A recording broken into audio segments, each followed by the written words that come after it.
Welcome to this journey through one of the most haunting secrets, buried beneath holy ground in American history.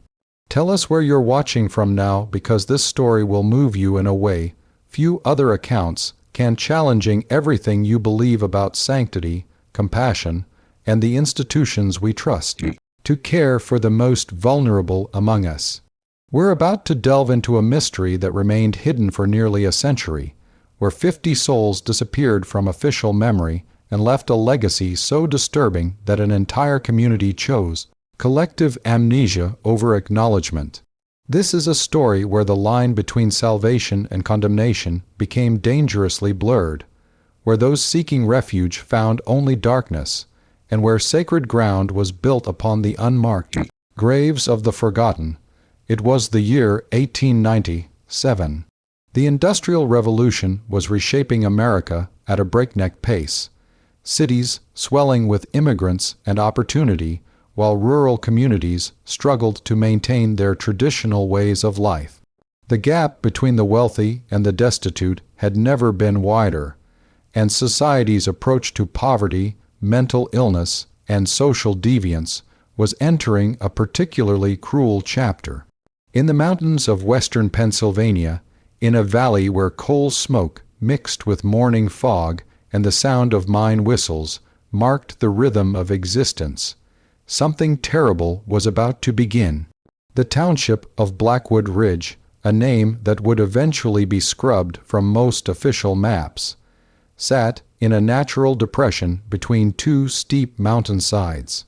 It was the kind of place where the sun arrived late and departed early, where shadows lingered in the hollows even at midday, and where the persistent dampness seemed to seep into your bones and never quite leave.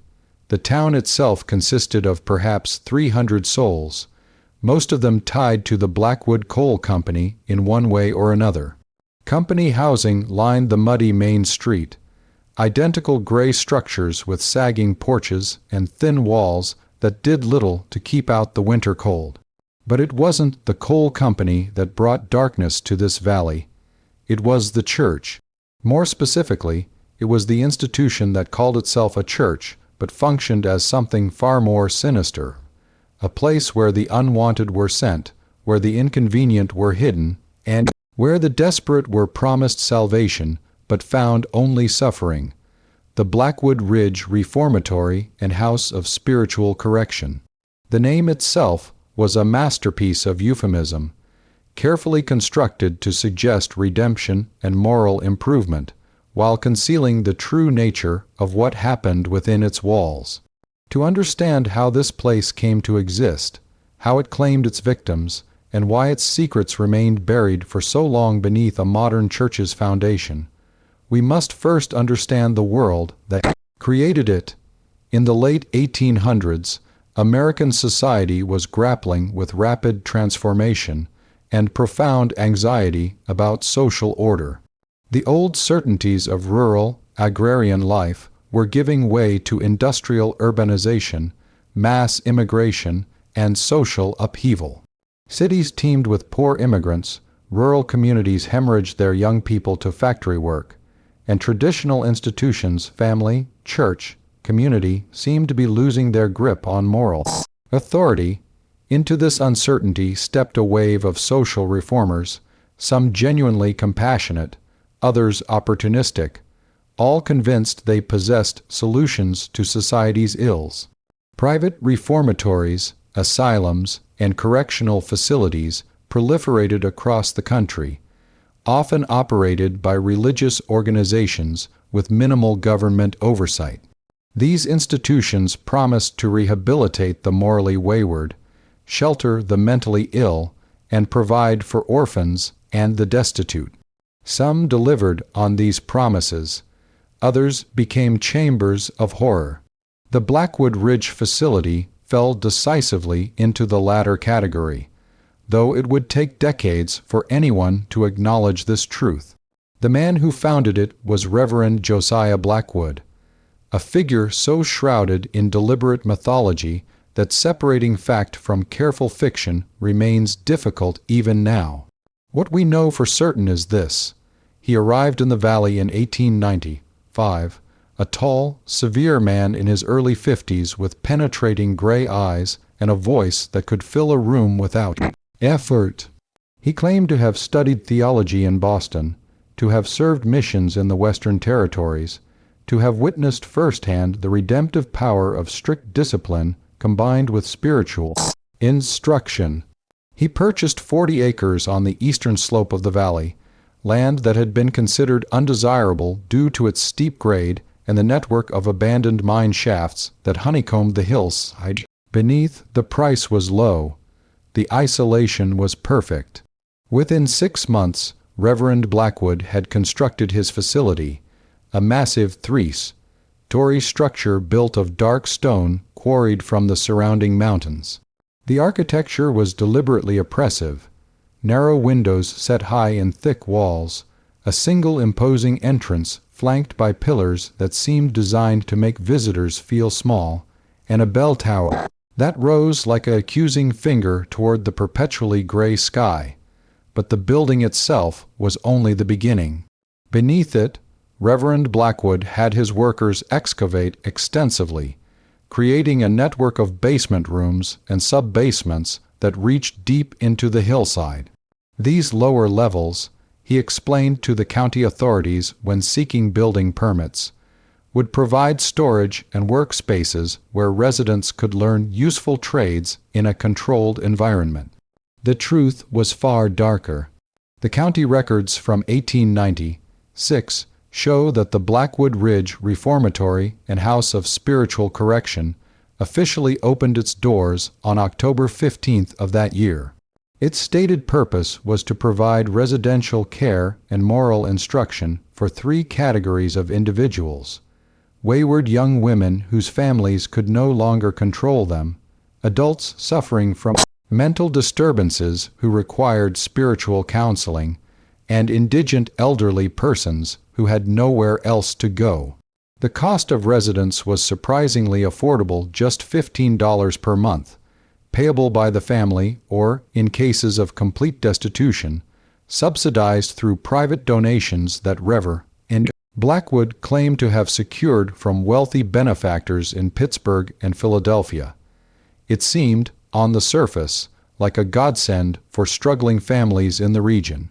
The first residents arrived in November, 3 young women from surrounding townships, sent by fathers who described them as rebellious and morally compromised, which often meant nothing more than that they had expressed interest in young men of whom their families disapproved, or that they had questioned their place in the rigid social hierarchy of rural Pennsylvania.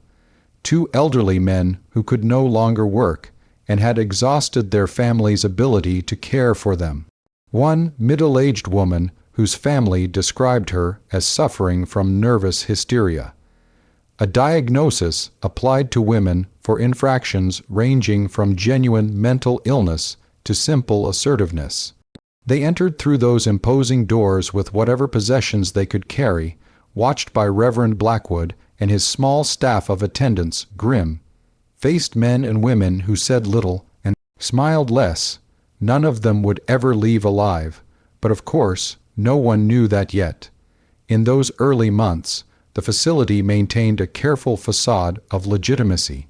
Family members who came to visit, and visits were strictly regulated, requiring advance notice and occurring only in a formal parlor on the first floor, saw clean, if austere, conditions. The residents they glimpsed appeared thin but not starving, quiet but not obviously distressed. What they didn't see were the basement levels where different rules applied. The winter of 1897 brought heavy snows to the valley, the kind that isolated communities for weeks at a time and turned the mountain roads into impassable barriers. The Blackwood Ridge facility became effectively cut off from external observation, and it was during this period that the true nature of Reverend Blackwood's vision began to manifest. According to testimony that would emerge decades later from one of the few survivors, the routine within the facility descended rapidly into brutality justified by religious fervor. Residents were awakened before dawn for mandatory prayer sessions that could last 2 or 3 hours, conducted in unheated rooms where their breath hung visible in the frigid air. Food portions shrank from meager to starvation level. Infractions against the facility's extensive and arbitrary rules, speaking out of turn, failing to memorize scripture passages, showing insufficient enthusiasm during prayers, resulted in punishments that escalated from denial of food to solitary confinement in the sub-basement rooms. But it was the spiritual cleansing, rituals that transformed the facility from merely harsh to genuinely horrifying. Reverend Blackwood had developed a theology that blended elements of Christianity with his own disturbing additions. He believed that moral corruption, mental illness, and even physical infirmity were manifestations of spiritual contamination, demons or sinful essences that had taken up residence within the afflicted person. These could only be expelled through combinations of prayer, fasting, and what he called purgative discipline. In practice, this meant ice baths that lasted until residents lost consciousness. It meant forced fasting periods extending for days while residents were required to perform hard labor. It meant isolation in pitch-black basement cells where the only sound was the dripping of water through limestone and the distant echoes of other prisoners' suffering. And it meant that when residents died from malnutrition, from pneumonia, from infections, from despair, their deaths were recorded not as failures of care, but as evidence of demons refusing to relinquish their hold, or as God's judgment on souls too corrupted to save. The bodies were buried quickly and quietly in an expanding cemetery behind the main building, in graves marked only with rough stones bearing numbers instead of names. The families, when notified, were told that their loved ones had succumbed to illness despite the best spiritual and medical care available. Death certificates, when they were filed at all listed causes like consumption, heart failure, complications of melancholia, no one questioned too closely. This was an era when death from disease was common, when mental illness was poorly understood and widely feared, when families often felt profound shame about members they'd sent away to institutions. If anything, there might have been a guilty relief in the news that a problem had resolved itself permanently. By the end of 1898, 23 people had died at the Blackwood Ridge facility. By the end of 1899, the number had reached 38. But it wasn't until the spring of 1900 that cracks began to appear in Reverend Blackwood's carefully constructed facade, and those cracks originated with a woman named Margaret Whitmore. Margaret was 34 years old when her brother and sister-in-law committed her to the Blackwood Ridge facility in February of 1900. According to the admission records, she was suffering from religious mania and delusions of persecution. In reality, she had become increasingly vocal in her Methodist congregation about the rights of women and had begun attending suffrage meetings in the county seat.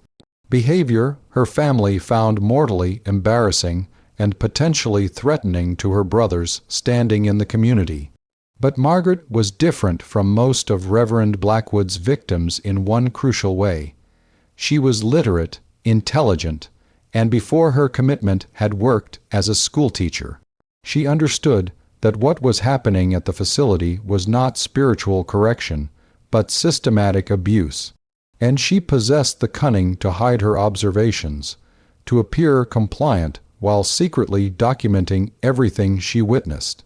In the brief, inadequate privacy of the dormitory where female residents slept in rows of narrow beds, Margaret began keeping a journal, writing in tiny script on scraps of paper she salvaged from wherever she could find them, the margins of old newspapers used as insulation, the backs of delivery invoices, even the blank spaces on pages torn from damaged hymnals. She wrote by moonlight when the attendants weren't watching, hiding her pages in a crack in the limestone wall behind her bed. Her entries make for devastating reading. Here is one passage, dated April 7, 1900. Today I witnessed the death of the woman they called number 17. I never learned her true name. She was elderly, perhaps 70 years, and had been here when I arrived in February. This morning she could not rise for prayers. The attendant, Mr. Grayson, declared her willfully disobedient and had her dragged to the lower chambers. We did not see her again until evening, when her body was carried through the dormitory as a lesson to the rest of us. Reverend Blackwood announced that demons had stopped her heart rather than submit to expulsion. We were required to pray for her soul for 3 hours without ceasing. 2 younger women collapsed. They were beaten for their weakness. Another entry, dated May 23rd. The screaming from the sub-basements grows worse each night. There are rooms down there where Reverend Blackwood conducts his most intensive cleansing rituals.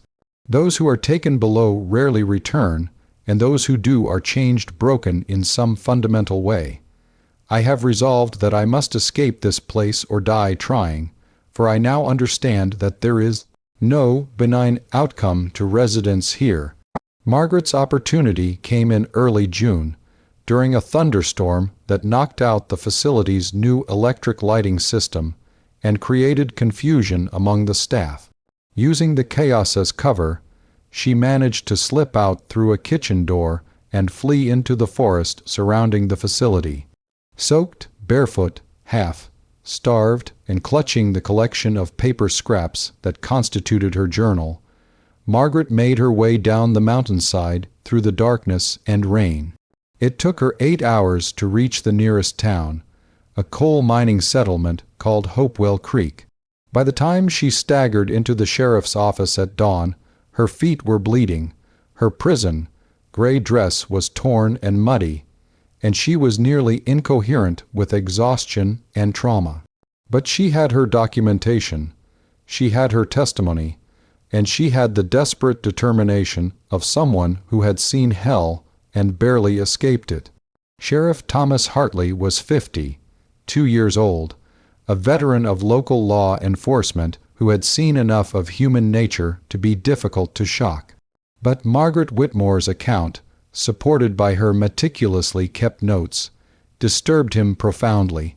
Within 2 days, he had assembled a small posse, 3 deputies, a doctor from Hopewell Creek, and a representative from the county prosecutor's office.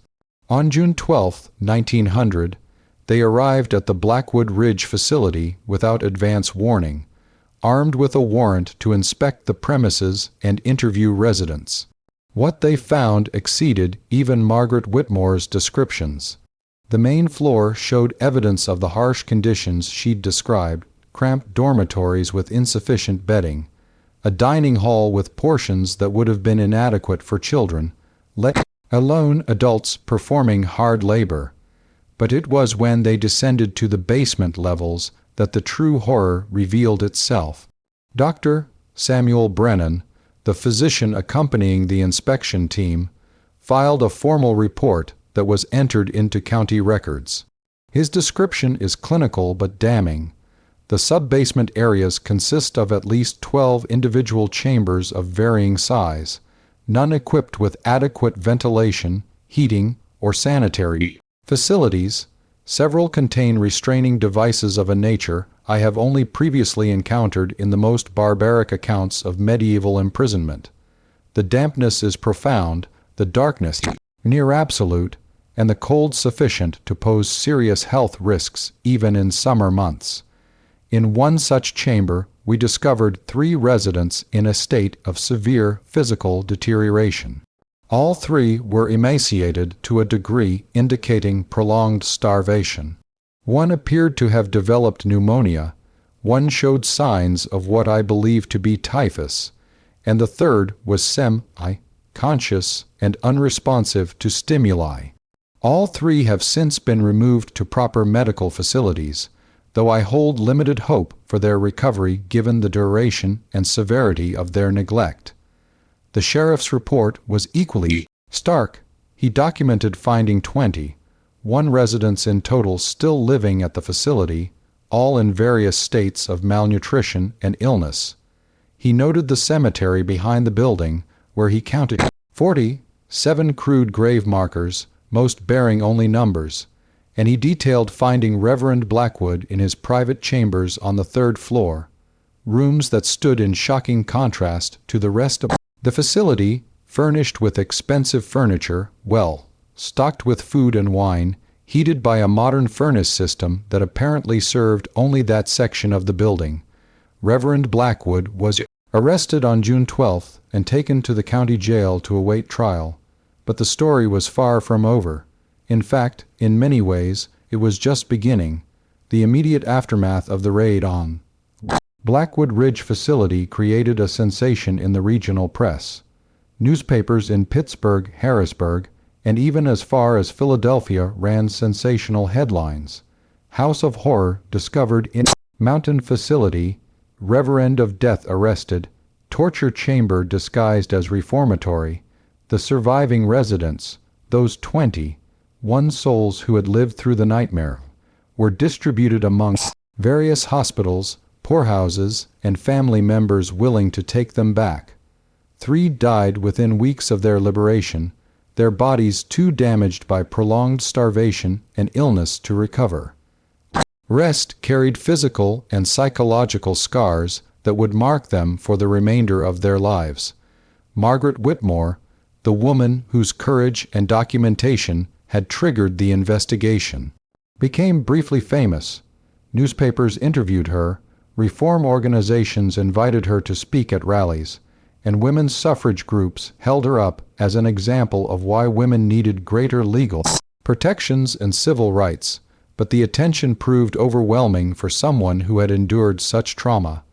By late summer, she had retreated from public view and spent the remainder of her life living quietly with a sympathetic cousin in rural Ohio, rarely speaking about her experiences again.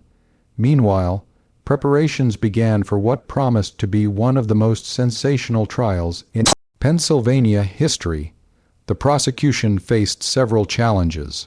While the conditions at the facility were undeniably horrific, and while several residents had clearly died from neglect and abuse, proving that Reverend Blackwood had intentionally murdered anyone rather than simply providing inadequate care guided by misguided religious beliefs, proved legally complex.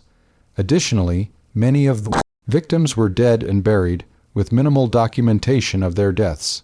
Families, embarrassed by their association with the scandal, and perhaps feeling guilty about having sent loved ones to the facility in the first place, were often reluctant to cooperate with investigators, and the staff members who had worked under Reverend Blackwood's supervision.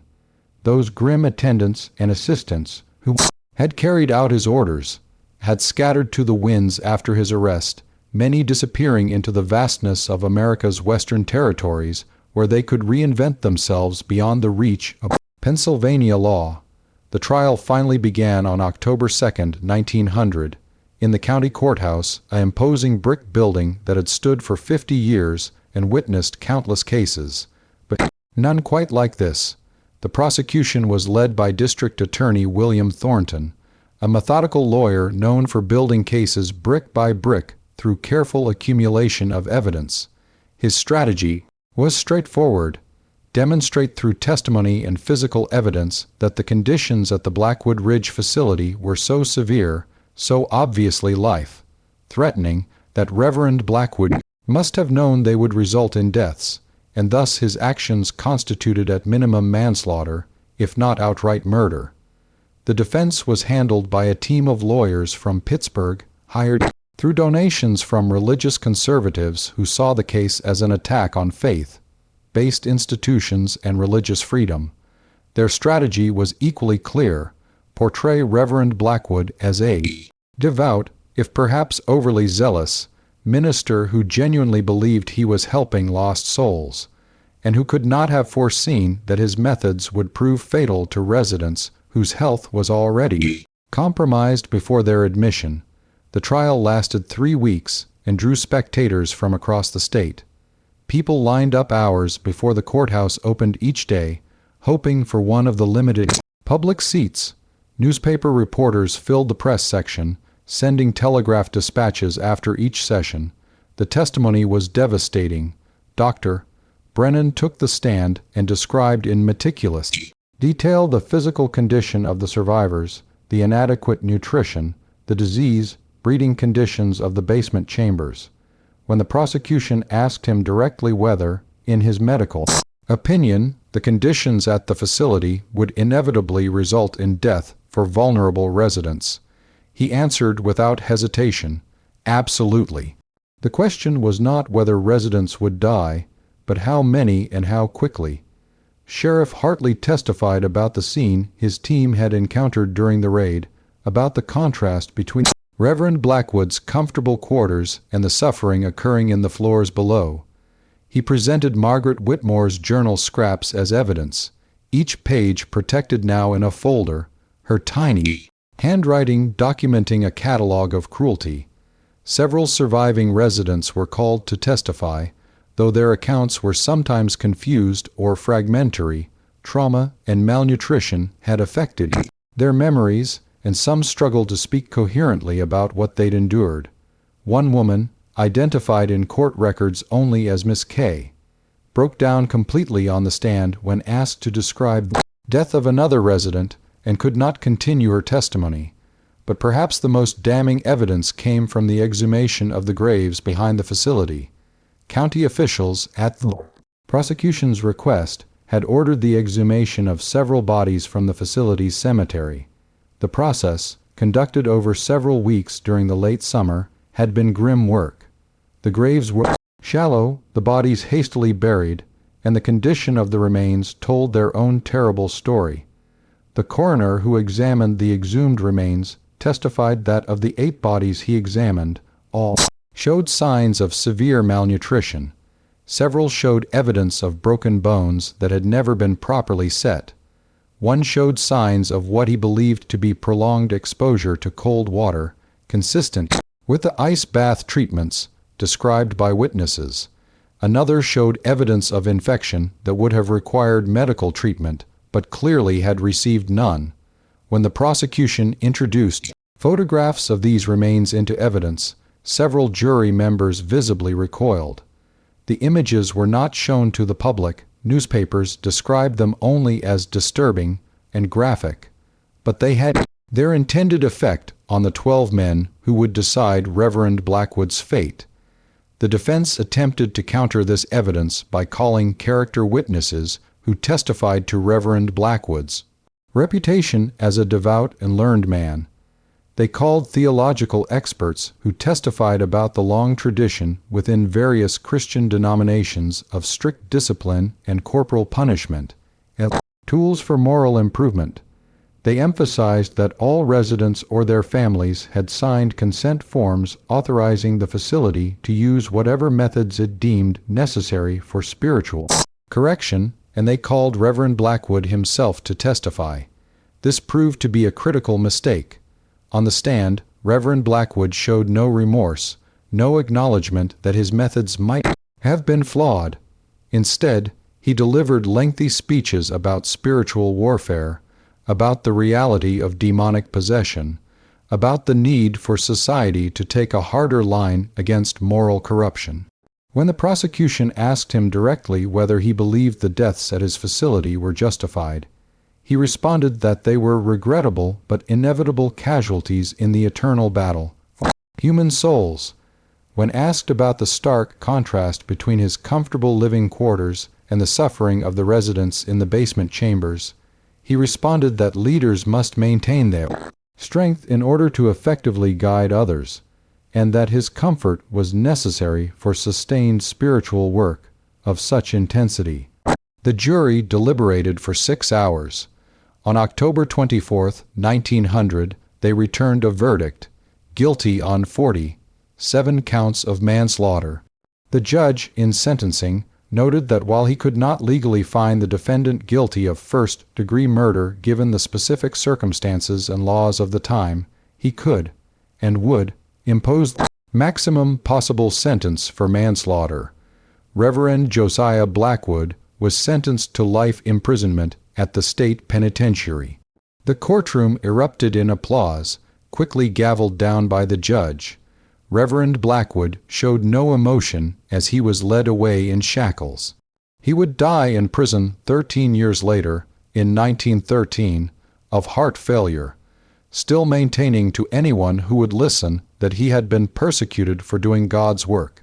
But here is where the story takes its strangest turn, the one that leads directly to the question of why a church would eventually be built over those 50 unmarked graves. After Reverend Blackwood's conviction and imprisonment, the Blackwood Ridge facility stood empty for several years. The county seized it for unpaid taxes, but no one wanted to purchase a building so associated with horror. The cemetery behind it, containing by final count 52 graves, 5 more than had been documented during the trial, discovered during a more thorough search, became a subject of uncomfortable debate.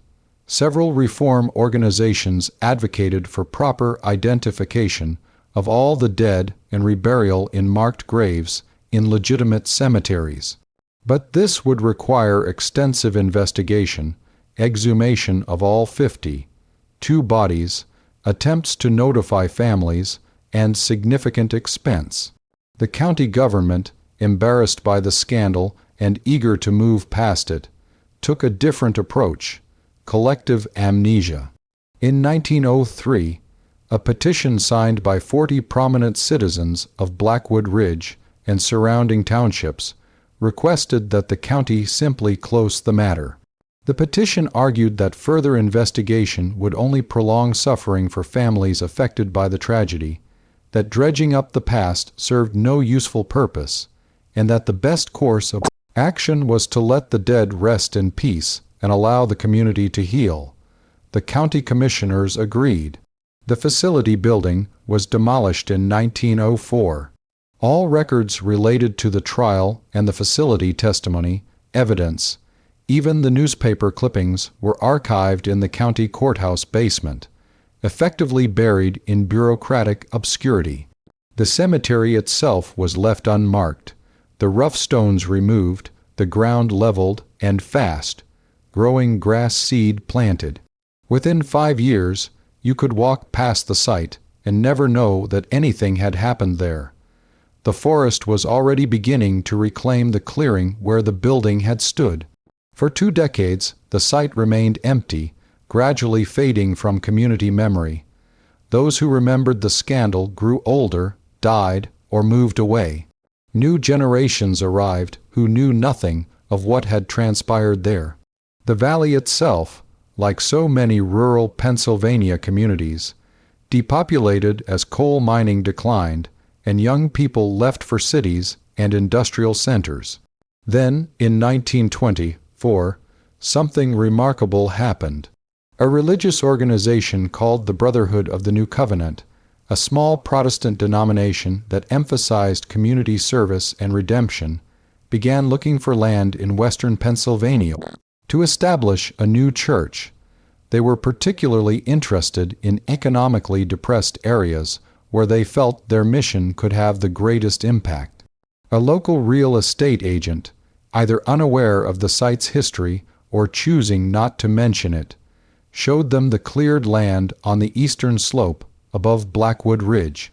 The location was ideal, relatively flat, already cleared, with good drainage and access to the valley below.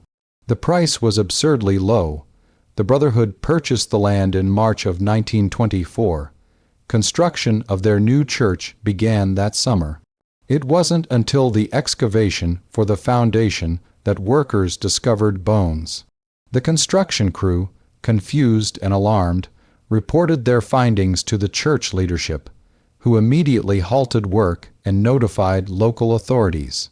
A brief investigation determined that the bones were human, that there were multiple sets of remains, and that the site corresponded to the location of the former Blackwood Ridge Facility Cemetery.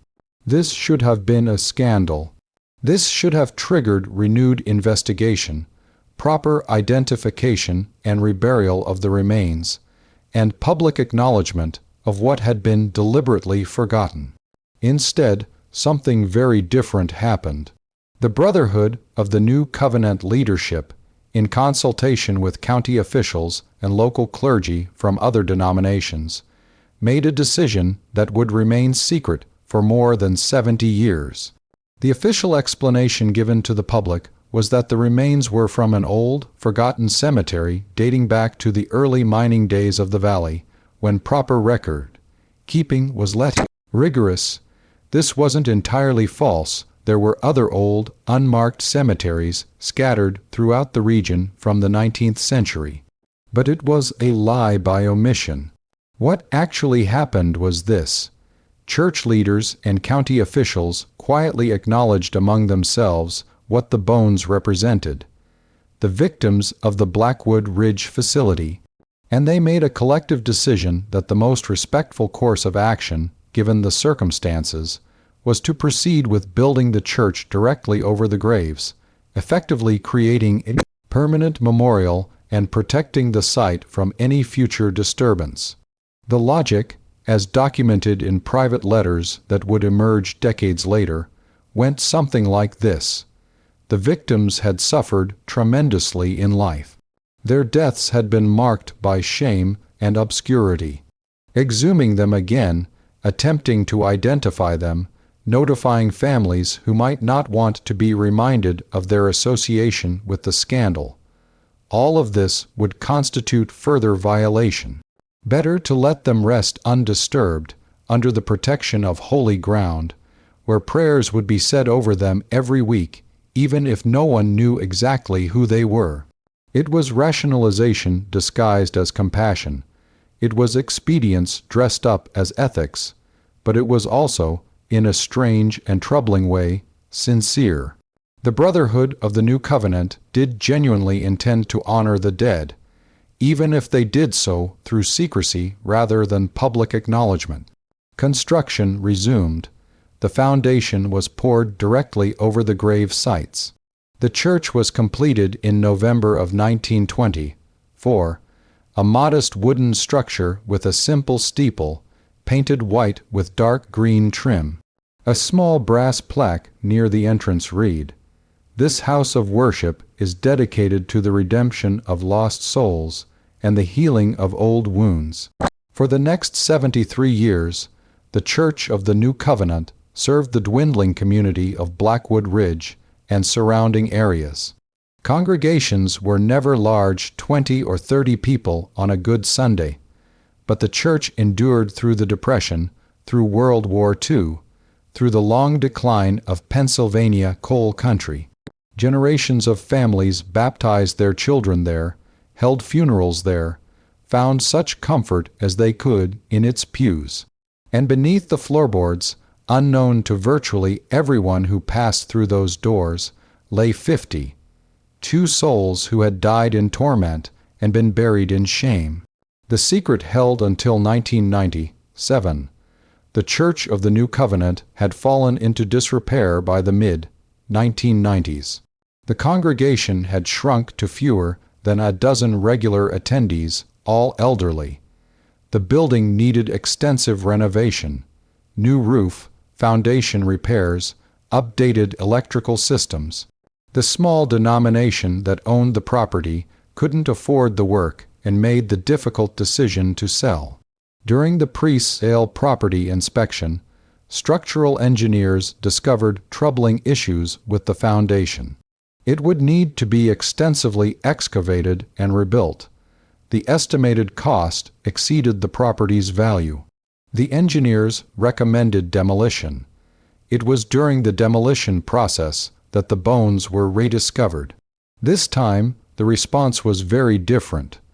By 1997, American attitudes toward historical injustice had evolved considerably. The forensic technology available for examining and potentially identifying human remains had advanced dramatically, and a new generation of journalists, historians, and activists were far less willing to accept comfortable lies about the past. The discovery triggered a comprehensive investigation. Forensic anthropologists from the State University examined the remains and confirmed they dated from the late 1890s to early 1900s. Archival researchers combed through county records and discovered the sealed trial testimony from 1900. Local historians who had heard vague stories about something bad that had happened on that site decades ago finally had their suspicions confirmed. The full story emerged slowly, piece by piece, between 1997 and 2000. Newspaper articles. A regional history journal devoted an entire issue to the Blackwood Ridge facility. A small museum in the county seat created an exhibit. And eventually, in 2002, the State Historical Society erected a memorial at the site, a simple granite stone listing the names of the victims who could be identified through painstaking cross-referencing of old records, and acknowledging the others known only by number or not at all.